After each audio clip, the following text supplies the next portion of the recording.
We're seeing an awareness of green and environmental solutions growing, and there are now some significant opportunities in the alternative energy space.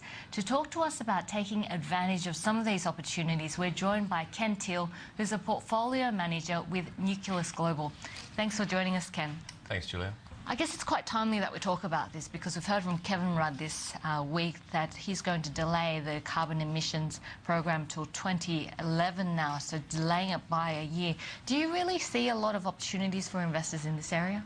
Not so much in Australia, more a lot in the US. Now in the US we have the Obama administration that's very keen to introduce a carbon emissions trading scheme.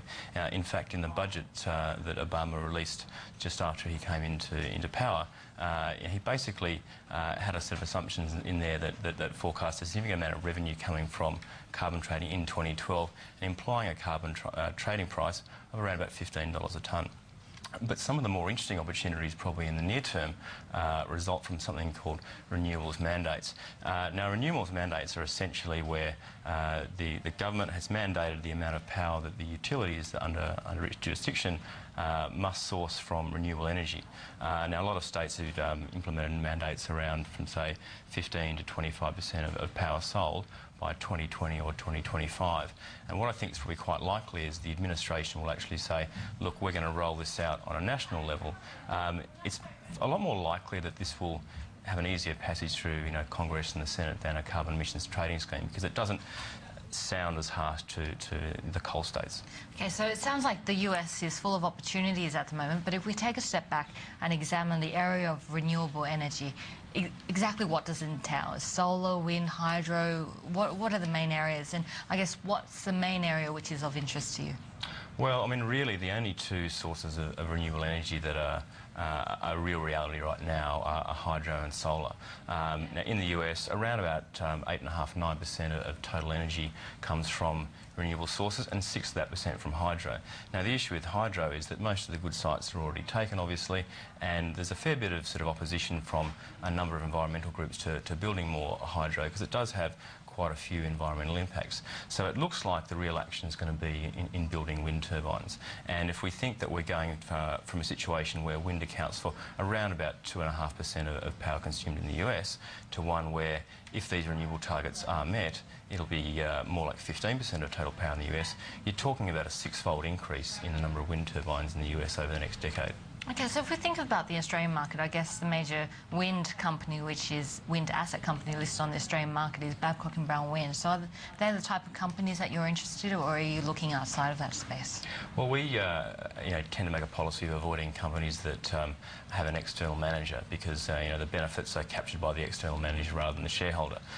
So we're focusing our attention a lot more on Europe and the US, particularly in the US in this sense, where we think the opportunities are. So I guess we're seeing a lot of opportunities jumping up in the renewable energy space. There's a lot of interest in it at the moment. But is it like the dot-com boom where we see a whole myriad of companies which eventually disappear? How do you choose a good renewable company to invest in? Well, I think that's quite a good analogy, and one thing that investors need to realise is that often the best way to take advantage of a boom is not always to buy the companies in that sector directly. Sometimes it's to buy the suppliers to that sector. So, in the case of renewables, we think there's some quite good opportunities in electricity transmission. All those wind turbines are going to have to be hooked up to the grid, in gas transmission, and we'll talk about later the impact that wind has on gas, and also in gas storage. Okay, so what impact does wind have on gas? Well, basically, for every megawatt of wind capacity that you build, you need to, as a general rule of thumb, build a megawatt of gas capacity.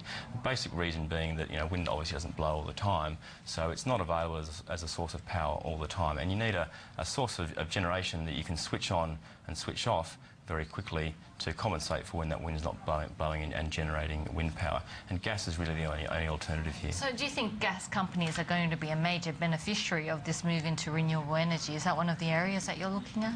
Well, I think that gas prices will rise, but I think that we definitely feel that the best way to take advantage of this from a gas sense is looking at both pipelines and also in gas storage companies. Now, pipelines from the sense that all these gas turbines obviously have to be supplied by gas. Now, in the pipeline sector, it's a very heavily regulated sector because pipelines are essentially a monopoly. And the way the regulators set the prices that a pipeline is allowed to charge is basically by saying you can pass through your expenses in terms of what you charge, and we'll let you earn a return on equity of between sort of 12 and 14%. So more investment in pipelines leads fairly directly to more profits for pipeline companies. So pipelines are a monopoly which are regulated by the state.